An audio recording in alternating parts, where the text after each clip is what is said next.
Yes, panalo. Anak, huli ka na sa school. Panalo, nice. Late ka na. Hindi ka na naman nag-aral. Puro ka laro. Yes, ma. Patapos na po. Akin na nga yan. Ma. Kasi, Ma. alam mo, nung araw, kailangan namin magtrabaho para makapag-aral. Hirap kaya kumita ng pera. Pero ngayon, madali na lang.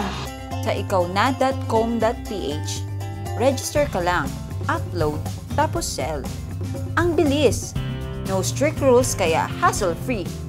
Benta agad. Wow! Ikaw na! Eh di may pang-aral. At pang merienda! Ma, yung baon ko.